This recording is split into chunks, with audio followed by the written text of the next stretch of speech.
سلام و عرض ادب دارم خدمت همیهنانم در سراسر جهان. من نوید اخگر هستم و امروز مفتخرم که یکی دیگر از هنرمندان ایران رو به خونه های شما بیارم.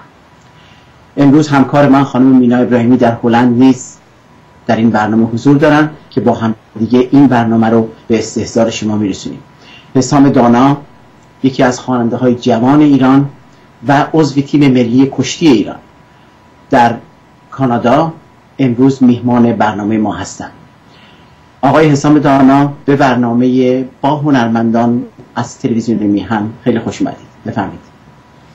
با سلام و عرض ادب خدمت شما و همه بینندگان عزیز سر تا سر دنیا که این تیوی رو نگاه میکنن. هستم خدمت. تشکر میکنم حسام جون و میکروفون میدم در اختیار خانم مینا ابراهیمی همکار عزیزم در هلند. بفرمایید. ممنونم. درود بر شما استاد اخگر، درود بر مهمان این هفته برنامه با هنرمندان حسام دانای عزیز و تمام بینندگان گرامی تلویزیون میهن. خوشحالم که در جمع شما عزیزان هستم. طبق روال اول برنامه غزلی از استاد اخگر پخش میشه که آقای کیارخ معالی گرامی این غزل زیبا رو دکلمه کردن بر روی ترانه حسام دانا به نام چرا گریم نمیگیره. این غزل زیبا رو در ابتدای برنامه میشنویم. 1 ساعت در کنار میهمان عزیز برنامه خواهیم بود. تشکر میکنم.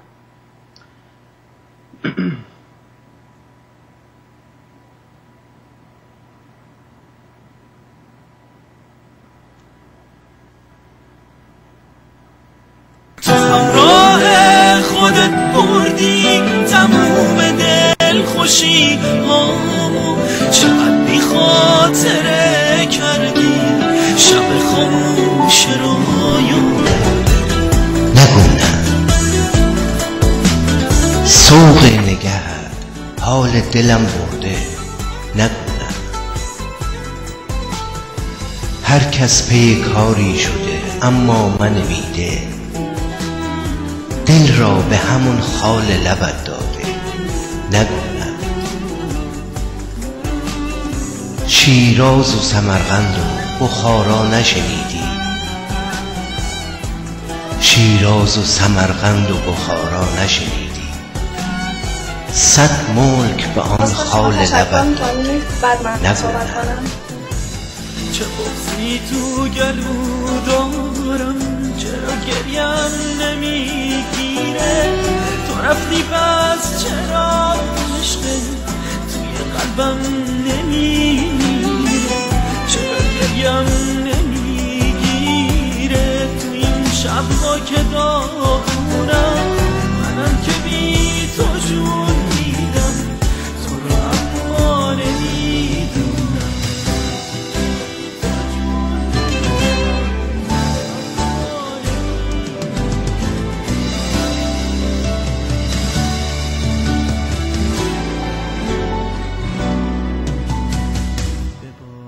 بباره یاسم با من، ببارین بغض و کمتر کن، یه شب با این من تنها، یه شب با بی کسی سر کن. تو همراه خودت بردی تموم دل خوشی ها، چقدر بی خاطره کردی شب خاموش رویا. من سلسله دار تب و آن حال تو هستم، من سلسله دار تب و آن حال تو هستم، چون عشق به روی دلم افتاده. نگو من سلسله دار تب و آن حال تو هستم، چون عشق به روی دلم افتاده. نگو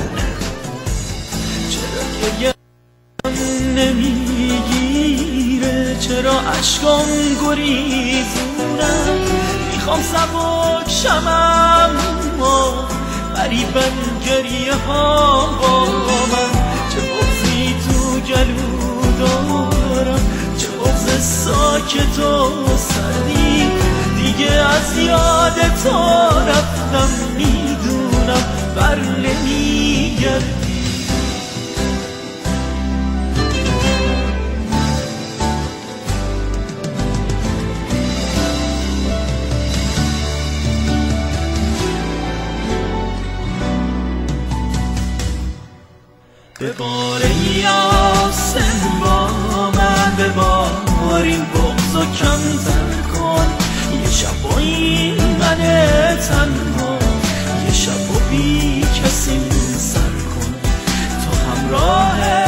خودت بردی تموم دل خوشی چقدر بی خاطره کردی شب خاموشی. هر لحظه به فکر تو و این ناز لباتم، هر لحظه به فکر تو و این ناز لباتم، سوزد ز همه شعله تو اخگر دل داده نگونم، سوزد ز همه شعله تو اخگر دل داده نگونم. تشکر میکنم از کیارخ معالی عزیز برای دکلمه زیباش روی ترانه حسام و غزل من. حسام جون لطف بکن برامون توضیح بده که ترانه سرا و خدمت شما هست، آهنگساز این ترانه کی بود برامون؟ به چشم. این آهنگ که اسمش هست چرا گریم نمیگیره، از سروده ها و آهنگسازی دوست خیلی خوبم آقای کیارمین فرجام که ایشون خودشون هم خواننده هستن. البته بله بسیار عالی. تنظیم از کی؟ تنظیمم خود ایشون، کل کارش رو ایشون انجام دادن، ولی ریکوردش رو بنده در استودیوی آقای رضا مقدس در تورنتو انجام دادم.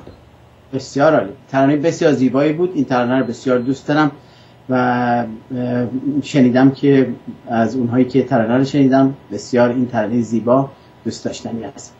حسام عزیز برامون بگو که متولد کجا هستی و کجا بزرگ شدی، کجا تحصیل کردی، یه مقدار در مورد این مسائل برامون توضیح بده.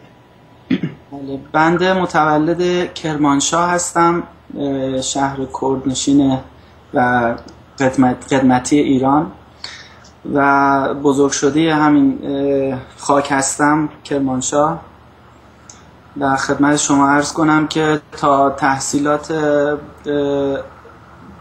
دبیرستانم رو تو کرمانشاه انجام دادم و تحصیلات دانشگاهیمو در تهران. بسیار عالی. سالم در تهران زندگی کردم. بسیار عالی.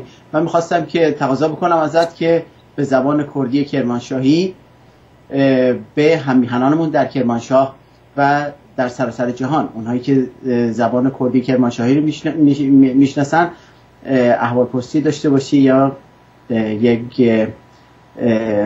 به قول ایرانی ها چاق سلامتی. بفرمایید. چشم. سلام عرض کنم خدمت همه کردیل عزیز و بزرگوار. امیدوارم هر کوره دنیا زندگی کن همیشه خوشحال و پرغرور بین. دوستتان دارم، دست تک تکتان ما چکم. تشکر میکنم. این چقدر زبان فارسی نزدیک بود حسام عزیز. بله، کردی کرمانشاهی گرفته از کردی و فارسی اصیل ایرانی، در صورتی که فارسی کرمانشاهی که ما صحبت میکنیم خیلی کتابی و رسمی صحبت میکنیم، یعنی به جای نونی که تهرانی ها میگن ما میگیم نان، به جای خونه میگیم خانه. حسام جان، از چه زمانی وارد حیطه هنر شدی؟ در ایران بودی یا اینکه ایران رو ترک کردی و اومدی کانادا؟ بنده در ایران که بودم کار موسیقی انجام میدادم.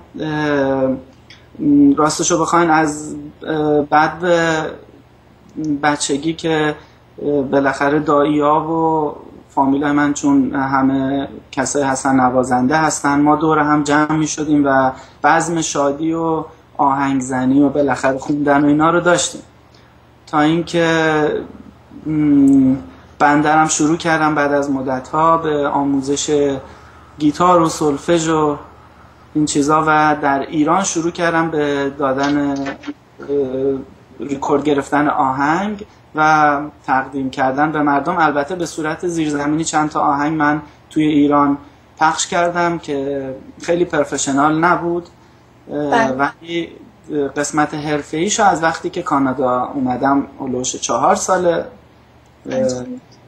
آغاز کردم. کار نوازندگی هم میکنی؟ در مورد سازایی که میزنی و اساتیدی که داشتی صحبت کن برامون. بله، نوازندگی حقیقتش به صورت حرفه‌ای، خیلی حرفه‌ای نخیر، ولی خب برای دل خودم و اینکه سازی و بلد باشم بله. من ضرب و دف و نی و فلود و نزد دایام یاد گرفتم و گیتار و سولفژ و نزد آقای استاد شیخی اتمام رسوندم. مشوق پس یه جای خانواده و اهل فامیلی بودن؟ بیشتر مادرم. بله مادرتون بودن. بعد کار زیرزمینی داشتید شما در ایران اینجوری که گفتید. چند تا ترانه قبل از اینکه وارد کانادا بشید در ایران به صورت زیرزمینی اجرا کرده بودین؟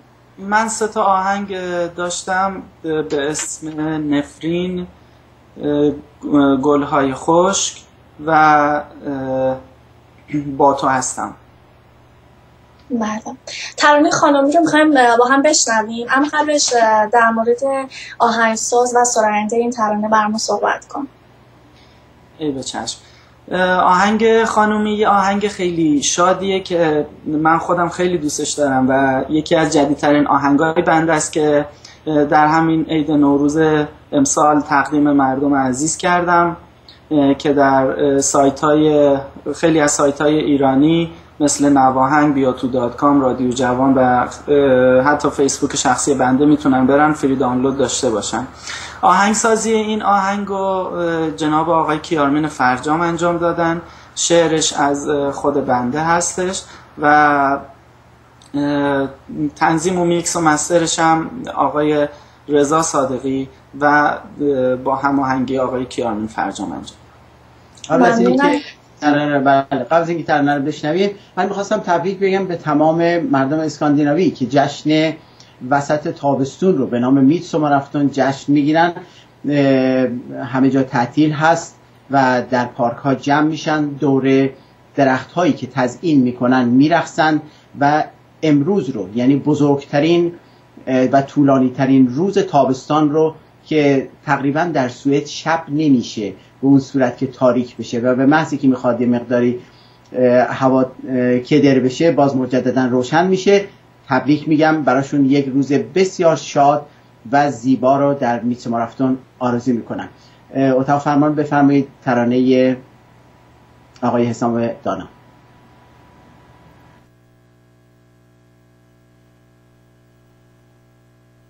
واسه اون سنگ صبور خانومی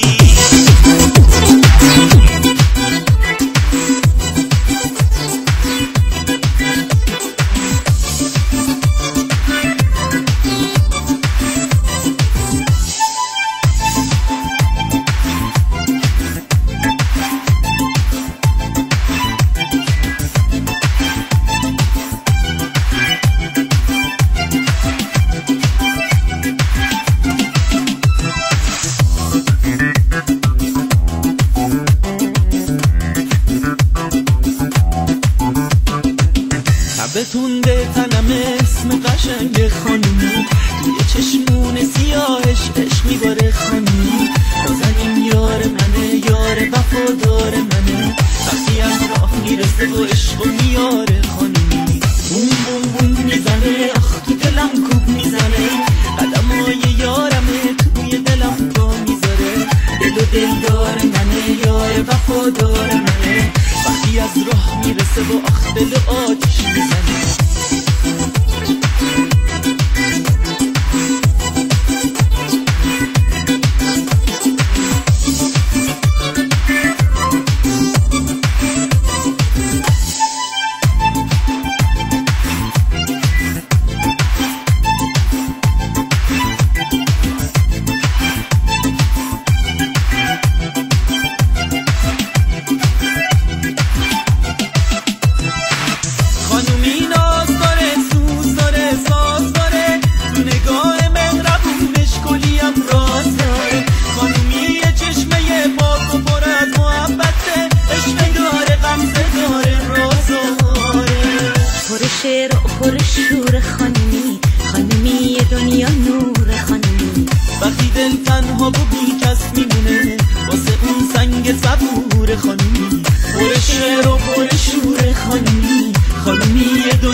قشنگ خانومی، توی چشمون سیاهش عشق میباره خانومی.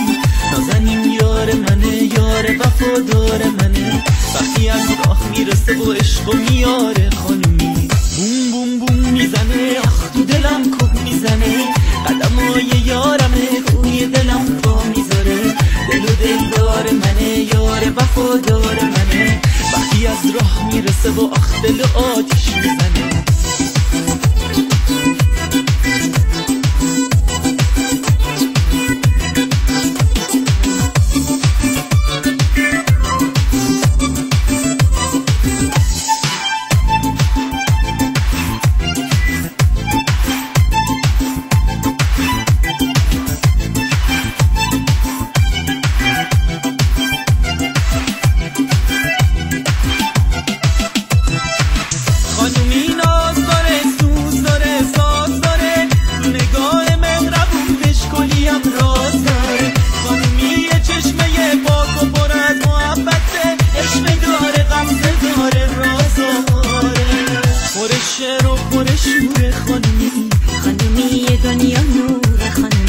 وقتی دل تنها و بی کس میمونه، واسه اون سنگ صبور خانومی. پر شعر و پر شور خانومی، خانومی دنیا نور خانومی. وقتی دل تنها و بی کس میمونه، واسه اون سنگ صبور خانومی. تشکر میکنم حسام دانای عزیز و ترانه خانومی شاد و زیبا. خیلی زیبا اجرا شده بود این ترانه. حسام جون، ابتدا در این رابطه برامون بگو که تو یه مقداری خدمت شما هستید، سبک‌های کار موزیک تفاوت میکنه با هم دیگه. اساسا خودت کدوم رو بیشتر دوست داری؟ سبک‌های خدمت شما هست شاد، همین مثل خانومی اینها، یا به چه صورت؟ یه مقدار توضیح بده در مورد این. خدمت شما عرض کنم که من خودم سبک پاپ رو بیشتر دوست دارم، ولی خب من تو هر سبکی سعی میکنم بخونم و سبک مشخصی برای خودم نذارم، چون سلیقه های مردم مختلفه و مثل یک میزی که برای صرف شام یا نهار میچینن، من سعی میکنم آهنگای مختلفی بچینم، هر کی هر چیزی دوست داشت ازش سرو کنه برداره.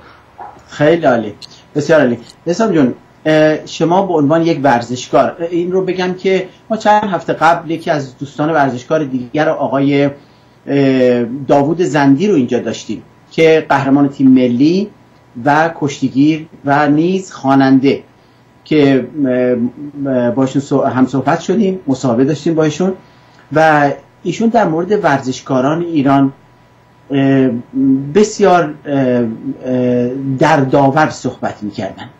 شما هم به عنوان یکی از اعضای تیم ملی جوانان ایران در ایران فعالیت می‌کردید.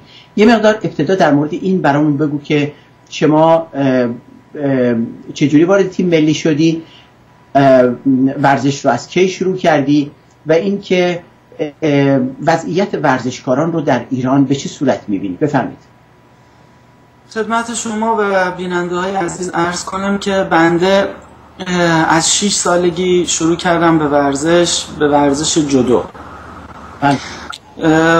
حدود 10 سال ورزش جودو انجام دادم، ولی خب به دلیل حق‌خوری‌هایی که چندین مرتبه در حق من کردن در استانی و کشوری یه خورده‌ای زده شدم، تا جایی که یک آقایی که رئیس پاسداران تو ایران بود، توی کرمانشاه بود، شهر کرمانشاه، ایشون سرمربی تیم ملی جودو بود که اصلا هیچی از جودو هم سرشون نمیشد. ایشون چند مرتبه حق بنده رو خوردن و به جای من کسای دیگر رو بردن برای مسابقات کشوری و تورنمنت ها. یعنی که همینجا اجازه از این بپرسم، یعنی بر مبانی ایدئولوژیک تعیین میکرد این فردی که سرپرست بود و جودو نمیدونست، بر اساس موازین اسلامی تعیین میکرد یا بر موازین خدمت شما هستد تجربه ورزشی اون فرد؟ نه خیر، تجربه ورزشی هر فردی و طرز مسابقه دادن و انجام دادن حرکات ورزشی نشون میده. اگه کسی دیگه از بنده سر بود باید بنده رو بالاخره به بنده پیروز میشد، در حالی که همچین اتفاقی نمیافتاد. ایشون روی همین مباحث دینی و حالا چون سنمام کم بود زیاد تو این مسائل نبودیم اون موقع و بیشتر هر کسی که دوست داشت انتخاب میکرد. و یه مشکلی هم که من داشتم، من چون مربیم یک آقای دیگه‌ای بود و ایشون برادرش یکی از نامآوران جودوی ایران و آسیا بودن و به همین خاطر دست آورده بودن تو این کار و به خاطر همون سپاهی بودنشون البته نذاشتن بنده پیشرفتی بکنم در این زمینه، پیشرفتی داشته باشم. و به دلیل اینی که یک سری که مصاحبه بود با رادیو تلویزیون کرمانشاه، قرار بود بیان مصاحبه کنن با قهرمانای استان، ایشون به من گفتن که وقتی جلوی دوربین حاضر میشی بگو مربیم من هستم، یعنی مربی بنده ایشون هست. که وقتی من جلو دوربین حاضر شدم گفت اسم مربی اصلی خودم رو گفتم و بعد از اون اومدن کلی با بنده هم چیز کردن که چرا همچین کاری کردی. گفتم آخه شما مربی من نبودی، شما اصلا جودو بلد نیستی، با اون سن کم بودم اصلا شما جودو بلد نیستی، اسم چند تا فنش رو شما به من بگو ببینم اصلا بلدی که من شما رو جز مربی خودم بدونم یا نه. ولی خب چون سنم کم بود زیاد مشکلی برام ایجاد نکرد، فقط مشکلی که ایجاد کرد این بود که باعث شد من به جاهای دیگه یعنی مسابقات بالاتر کشیده نشم. این قسمت جودویش بود. و بعد از اون من یواش یواش شروع کردم به کشتی و جودو با هم. طوری شد که دیگه من جودو رو ول کردم و به کشتی روی آوردم. اینکه چند مرتبه من جزء تیم استان کرمانشاه شدم و به خاطر استان کرمانشاه من در مسابقات کشوری شرکت کردم و چندین مرتبه مقام اول تا سوم کشوری رو به خودم اختصاص دادم و عضو تیم ملی نوجوانان و جوانان در 2 سال مختلف شدم.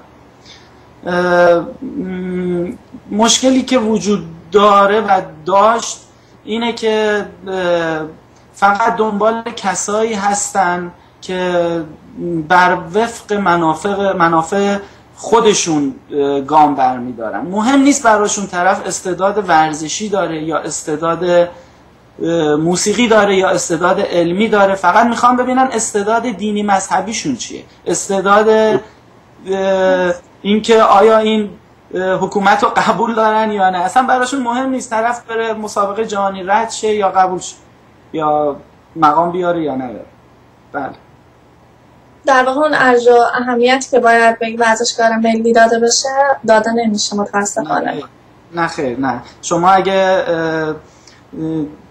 در جریان باشین وقتی یکی میخواد استخدام شه یه جا در ایران نمیان بپرسن که چقدر تو واردی تو این کار، چقدر تو این شغل حرفه‌ای هستی. اول میان چیکار میکنن؟ از حراست و این چیزا میگذروننش. بله. خود بنده دریانورد بودم، حدود 5 سال 6 سال دریانورد بودم. باورتون نمیشه وقتی خواستن اینا مصاحبه کنن یه سری من با لباس من خودم رفتم برای مصاحبه، رد شدم. بار دوم مجبور شدم به خاطر اینکه هیچ کاری نبود، شغلی نبود تو کشور، مجبور شدم پولیزمو بندازم رو شلوارم، یه خوردم ریش بذارم برم این کتابا اینا بله تست عقیدتی برم اونجا. جوری شد وقتی که منو قبول کردن خود اون یارو آقایی که داشت از من سوال میکرد جلوی پای من بلند شد حاج آقا رو انداخت که من اومدم بیرون به ریششون خندیدم، گفتم بابا خیلی بله. بعد الان در کانادا این رشته ورزشی ادامه میدی؟ چطوریه وضعیت؟ نه خیر، نه دیگه هم رشته ورزشی کشتی و جودو یه سن خاص خودشو داره. شما وقتی سنت از اون حدود گذشت دیگه از حالت بزرگسالی و جوانی و نوجوانی اینا در میاد، دیگه نمیتونی اینقدر حرفه‌ای کار کنی. و بندرم الان هلوش 34 سالمه، 33-34 سالمه و اینکه بالاخره باید زندگیمو بگذرونم بیشتر. من باور کن حسام جون فکر کردم تو تا حالا 24 سالته، و بیشترم آره 34 اصلا نمیخوره. نه 34 اصلا بهت نمیخوره. 10 سال بیار پایین. هر کی ازت پرسید بگو 4 سال. هر چند نه بیشتر نداره. من 33 سالمه دارم میرم تو 30. دوست نظر شما چی هست؟ من میخواستم از خودش اتفاقا بذاریم از خودش بیشتر بپرسیم مینا جون که بچه های توی ایران با توجه به این که رژیم اینقدر براشون سخت میگیره اینها، اونها چی کار میکنن؟ اون ورزشکارا چی کار میکنن؟ زندگیشون چی جوری میگذره؟ آیا واقعا به لحاظ مالی و اینها رژیم بهشون میرسه که میتونن مثلا فقط با حد اقل‌های زندگی بکنن؟ به چه صورته؟ لحاظ مالی که اصلا نمیرسن. یک کسی که بخواد توی ایران ورزش حرفه‌ای انجام بده باید واقعا درآمدش بالا باشه یا حداقل بچه یه آدم ثروتمندی باشه و این استعداد ورزشی هم داشته باشه و به اضافه اینا باید با اینا هم همکاری داشته باشه. مثل همون جایی که بنده رفتم امتحان عقیدتی دادم، به خودم در شکل اونا در آوردم برای اینکه استخدام بشم و مجبور بودم، ولی هیچ وقت خودم رو مجبور نکردم که بخوام به خاطر ورزشم یا چیزهای دیگه تو منافع اینا برم. اونم یک لحظه بود، چند ساعت فقط، چون میدونستم سوال در بسته است و فقط راجع به عقیدتی سیاسی این چیزاست، کتابای دینی و این چیزاست، به همین خاطر مجبور شدم این کارو بکنم. جای واقعا تاسفه برای این همه استعداد ورزشی که ما تو رشته‌های مختلف داریم. البته این رو هم باید اضافه کرد که حسام داناها فقط شاید 50% از مردم ایران رو شامل بشن. ما 50% زنانی رو داریم که هیچ کدومشون به میدانهای ورزشی جهانی راه پیدا نمی‌کنن و نمیتونن پیدا بکنن در ورزشگاه‌های مختلف، و این فقط به خاطر عقیدتی بودن یک رژیم توتالیتر مذهبی هست. مشخصاً تا جایی که دست خدمت شما هست این مذهب مخصوصاً اسلام به روی مردم در چهارچوب‌های ورزشی، سیاسی، فرهنگی باز باشه، جز تهدید و کشتار و زدن و از بین بردن چیزی دیگری برای مردم ایران نیست. اتفاقا ما نمونه‌های حسام دانا یا داوود زندی، قهرمانان تیم ملی رو میاریم اینجا در خونه‌های مردم نشون میدیم و ازشون سوال میکنیم که مردم ایران بدونن واقعا یک رژیم توتالیتر با این هنرمندان ما، با این ورزشکاران ما و با این سیاسیون ما چه کرده. من واقعا امیدوارم روزی برسه که این رژیم سرنگون بشه و ملت ایران از دست این دین، از اسلام و از این حکومت جبار خلاصی پیدا بکنن. مینا جون بفهمید. استاد ترانه خانه تاریک رو میشنویم و برمیگردیم دوباره صحبت همون ادامه میدیم. متشکرم.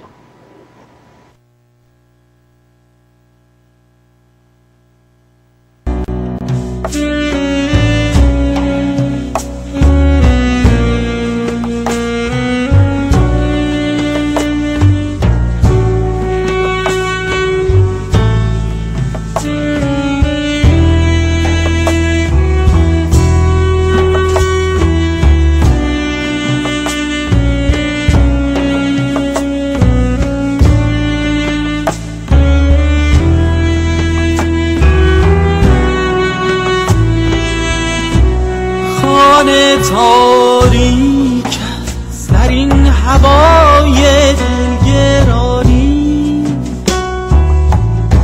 سینه می سوزد از این حریق بینشان،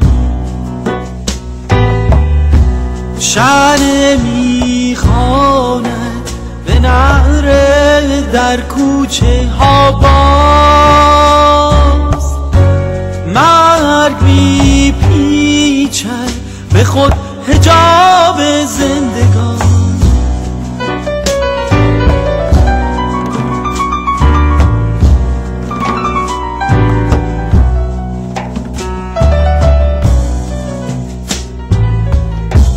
یار خاموش و عقل گرفته زانو را، دشت متروک از دلش دلش نمانده آهورا، تا که آوازی براید از گلویم، رحم کن ای متصل نشکن صبورا.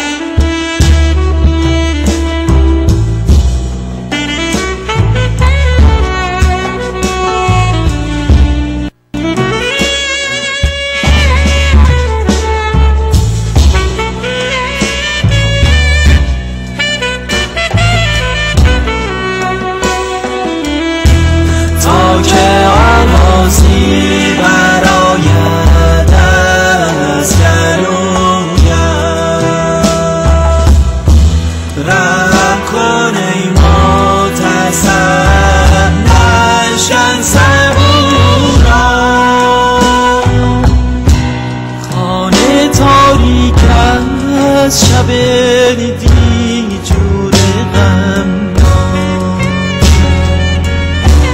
سرخوش است اللهیش مست از زنهار،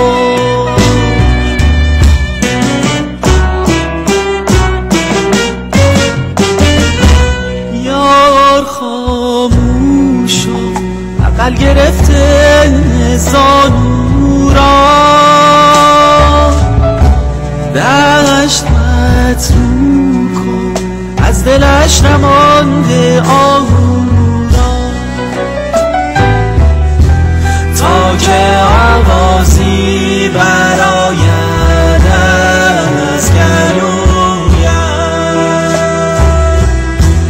رحم کن ای متصل نشکن صبورا.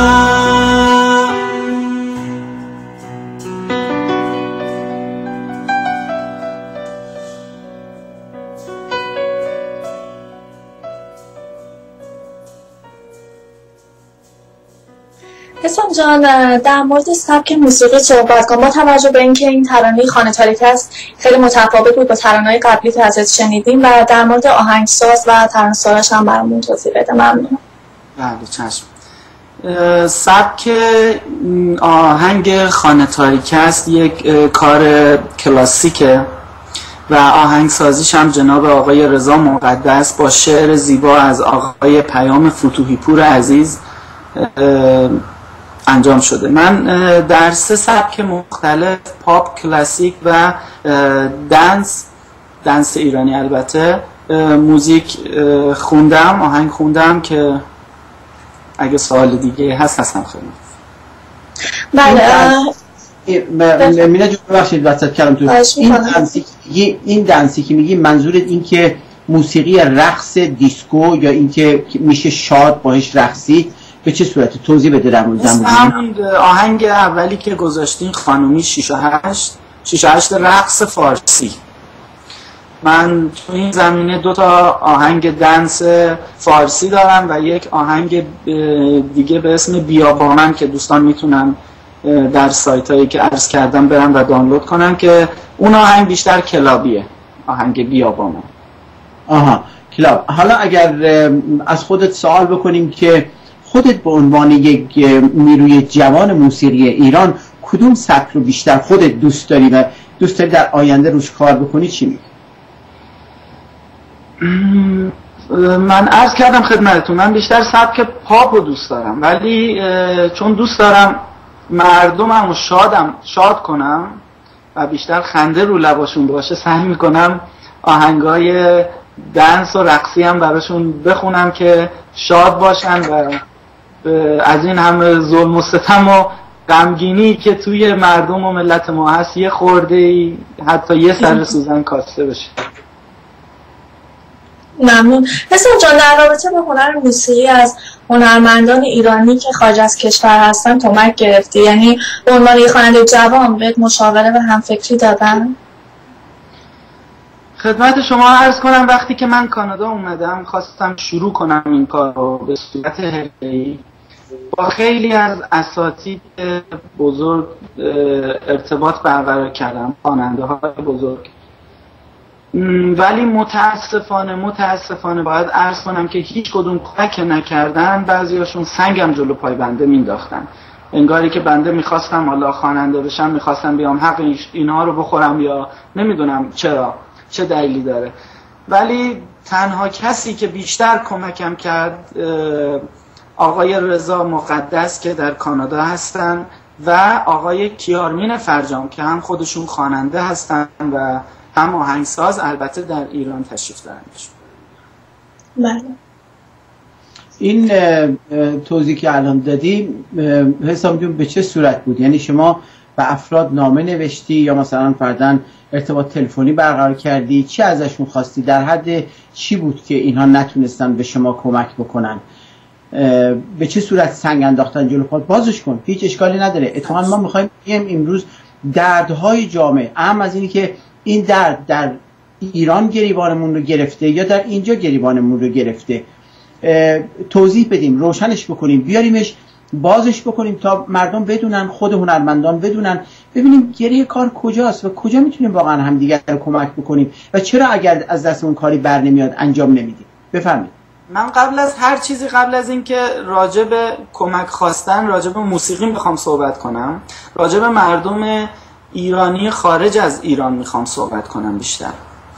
خدمت شما عرض کنم که ما همه وقتی که جلوی تلویزیون یا رادیو یا حالا هر جایی که بقیه مردم میخوام ببینن همدیگر رو میبینیم، حتی سوء تفاهم نشه این بس، قربون صدقه هم میریم و همدیگه عزیز جون همه اینا رو میگیم.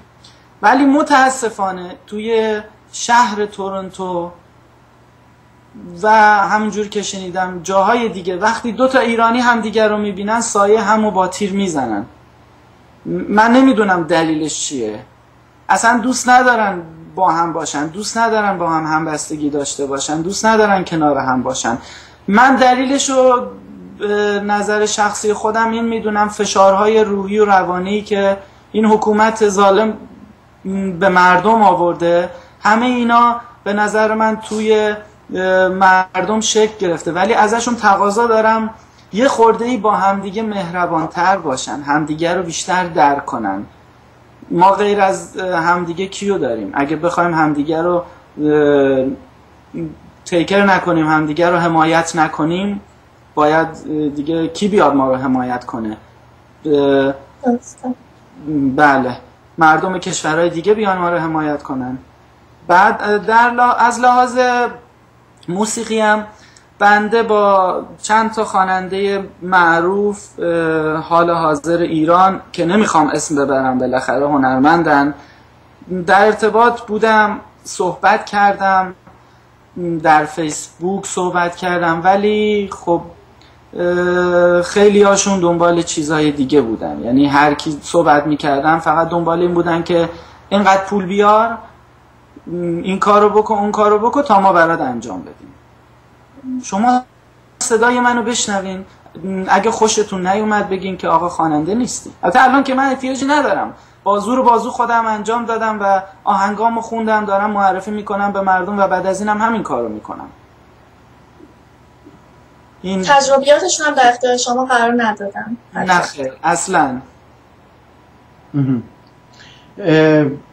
خب مشخصا تا جایی که به مسئله موزیک، موزیسین ها یا خدمت شما ارشد افراد فرهنگی برمیگرده، خیلی وقتها اینها کاراشون رو مجانی در اختیار افراد نمیذارن. یعنی اینکه مثلا فرضاً اگر شما برید از یک آهنگساز بگید برای این ترانه یا برای این غزل من یه آهنگ میخوام، سریعا به شما یک رقم میدن.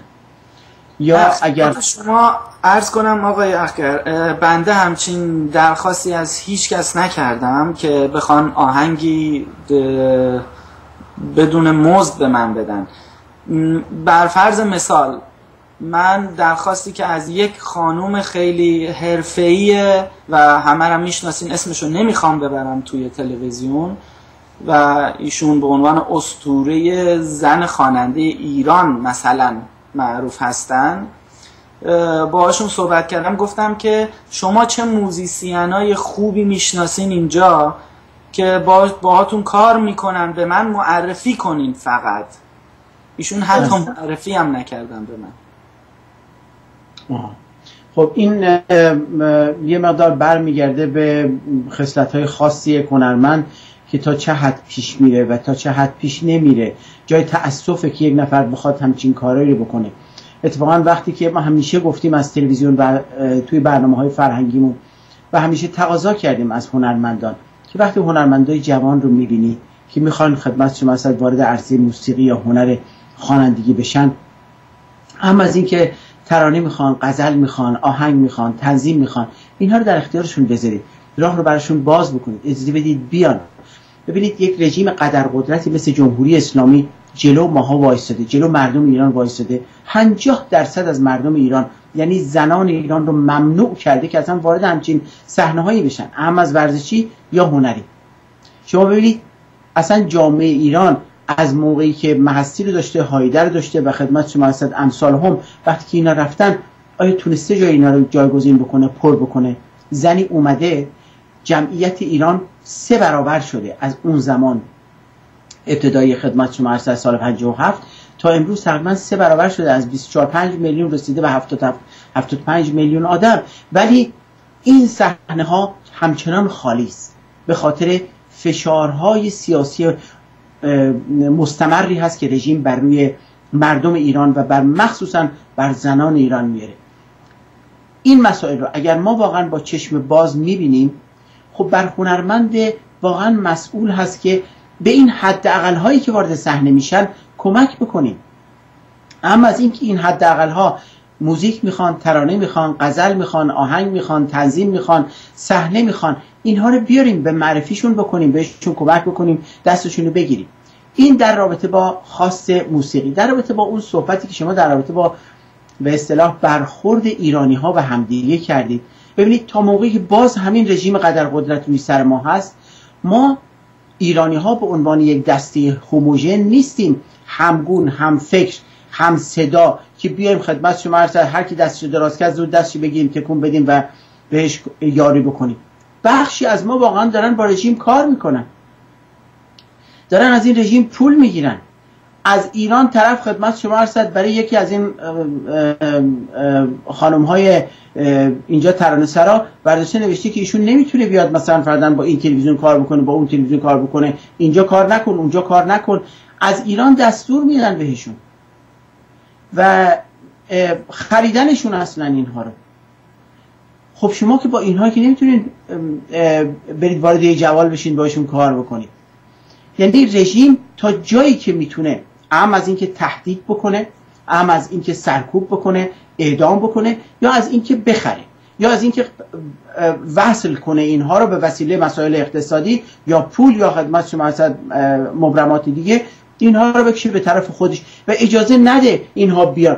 شما برید همین صحبتی که الان حسام عزیز میکنه، شما برید غزلتون، شعرتون، ترانه‌تون رو بزنید تو دست یه نفر، سریع میگه شما سیاسی هستین یا نیستین؟ آقا شما به این چی کار داری؟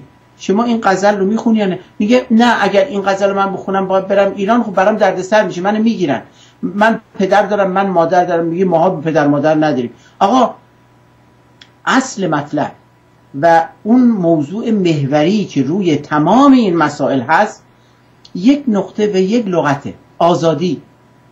ما نمیتونیم که بریم روی آخوند ایکس و آخوند ایگرگ و آخوند زد هی مرتب اونجا اونها رو محور قرار بدیم، دنباله رو اونها باشیم و بخوایم به آزادی برسیم. این که نمیشه که.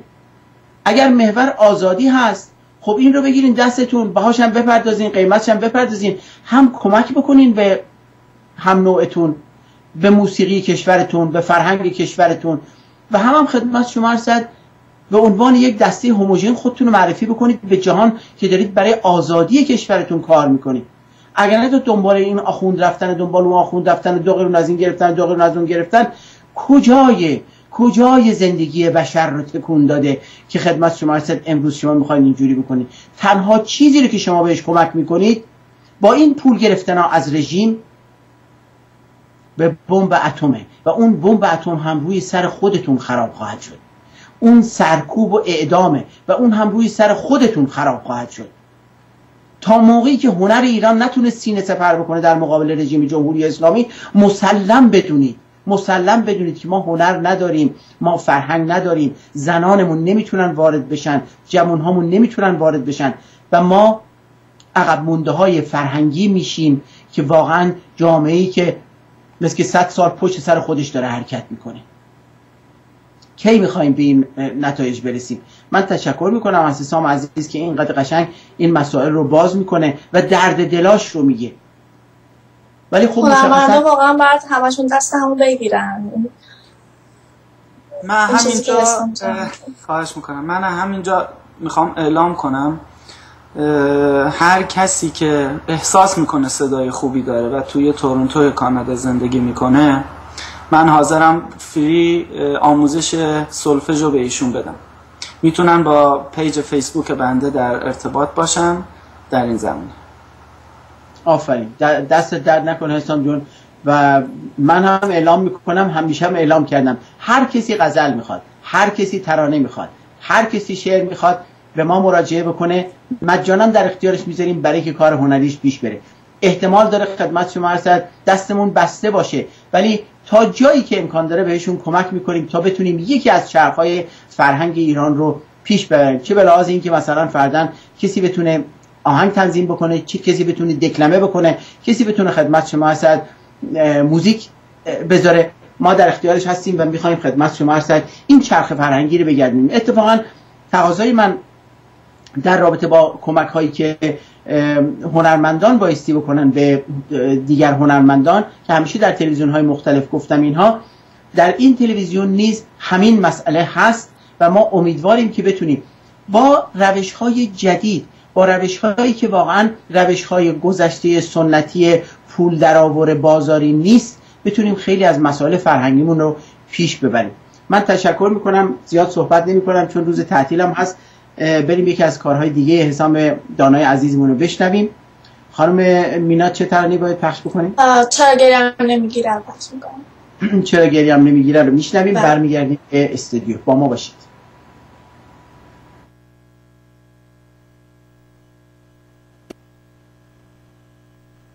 تو همراه خودت بردی تموم دل خوشی هامو، چقدر بی خاطره کردی شب خاموش رویامو.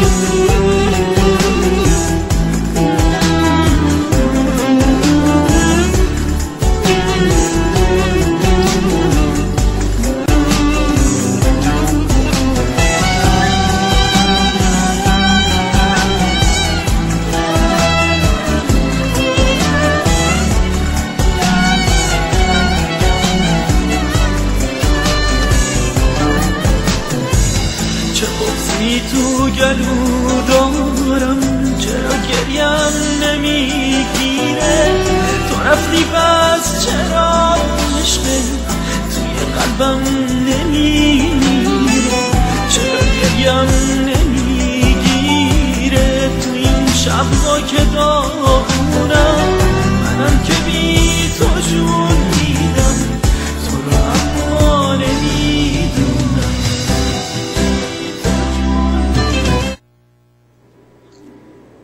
حسام عزیز، وضعیت هنر و هنرمندان رو در داخل کشور به چه صورت می‌بینید؟ در حالی که نیمی از جمعیت ایران یعنی زنان نمیتونن آزادانه کار فرهنگی و هنری کنن، اما از رقص، خوانندگی و کار موسیقی. به عنوان یک هنرمند چه نظر و احساسی در این زمینه دارید؟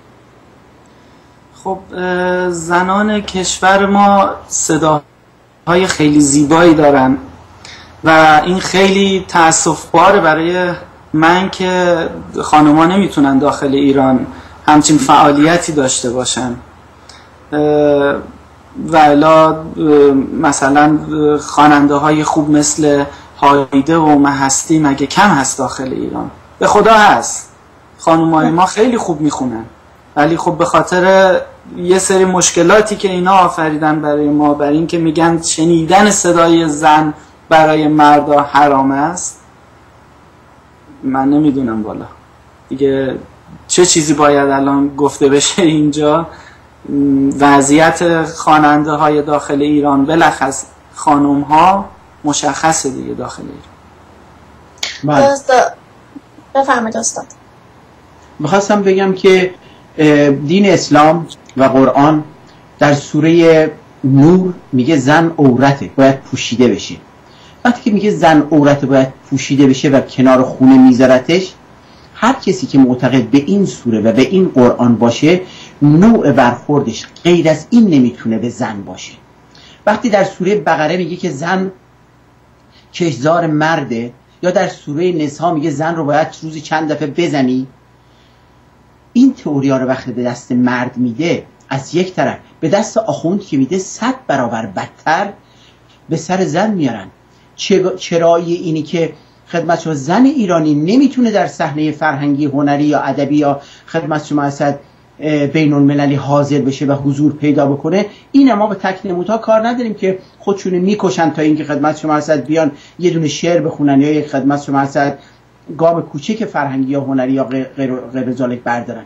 ولی تا موقعی که این اسلام، تا موقعی که این قرآن و تا موقعی که این مذهب بر سر مردم ایران استوار هست، مردم ایران در همین تنگنا و مردم منطقه در همین تنگنا به سر میبرن.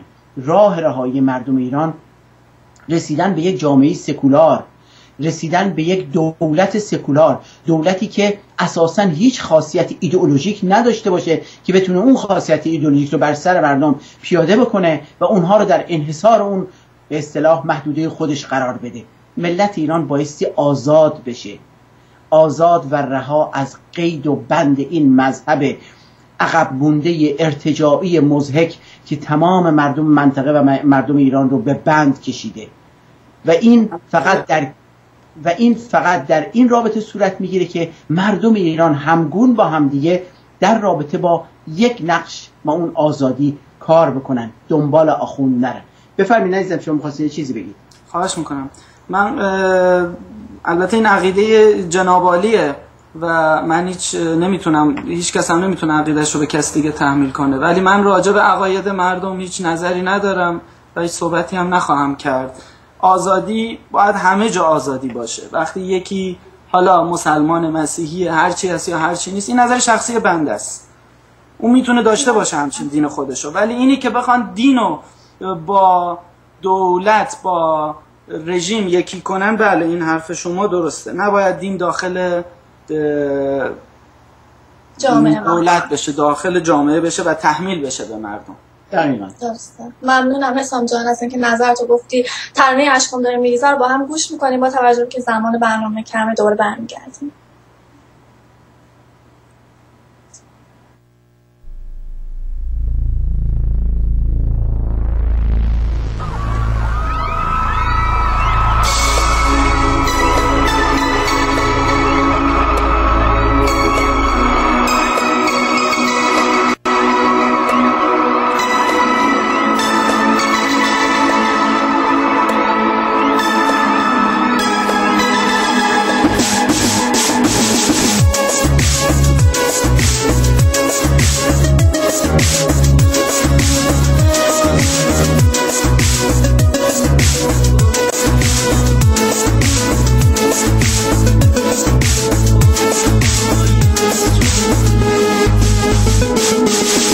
رفتم تو خاطراتم وقتی که با تو بودم، وقتی که لحظه هامو هرگز نمیشه مردم. یادت میاد اون کوچه، اون باغ خوب پرگل، چطور دیگه بچینم حتی یه شاخیه. یادت میاد میگفتی که یار من عزیزه، یادت میاد میگفتی که یار من عزیزه. آخ ریزه ریزه ریزه عشقم داره میریزه، آخ ریزه ریزه ریزه عشقم داره میریزه. چطور ببینم خود رو وقتی کنارم نیستی، تو آینه عادتم بود ببینم ادنشم، آینه عادتم ببینمت نشسته، هنوزم جای دستات تو دست من نشسته، گرمی نفسات راه قلبم رو بسته، گرمی نفسات راه قلبم رو بسته.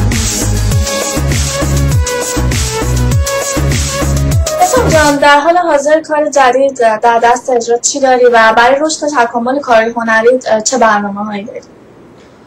بله، بنده یک آهنگ کردی کرمانشاهی در دست تهیه دارم که تا 10 روز الی 2 هفته دیگه در خدمت مردم عزیز هست و بعد از اونم یک آهنگ پاپ خیلی احساسی به نام برو آروم ترکم کن هست که اونم احتمالاً تا 1 ماه دیگه در خدمت مردم خواهد بود.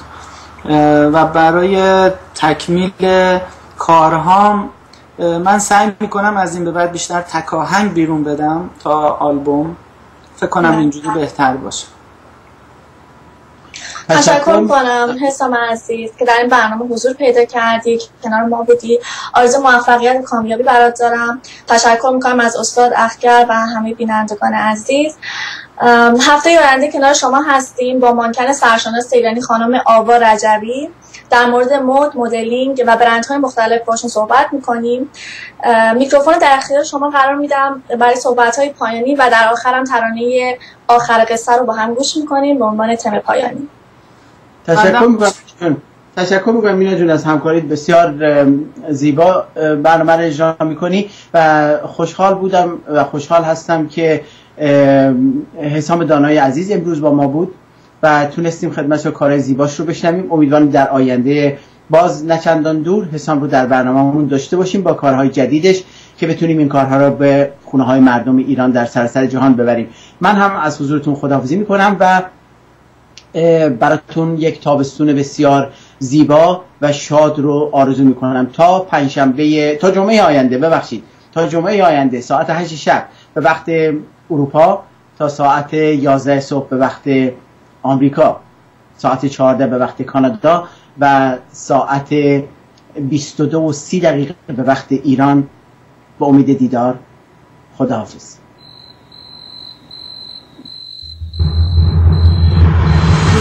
در جوانی مردم گل و خیلی ممنون که بنده رو دعوت کردیم. شبانه روز خوب و خوشی داشته باشه. خدا نگهدار. لحظه لحظه روزگار ناتوان سرسی، کم کمان ناباوری ها شد باورم، شور و شوق زندگانی از حیاتم رنگ باخت، بر نمی آید نوایی غیر از هنجرم، غیر از هنجرم.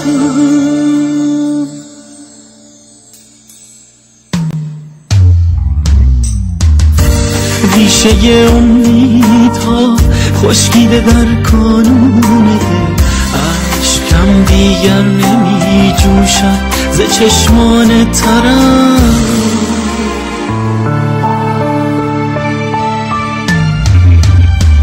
دل پریشان قد خمیده دیده کم سوتن می کند بر پیکر مفلوک سنگین سرم.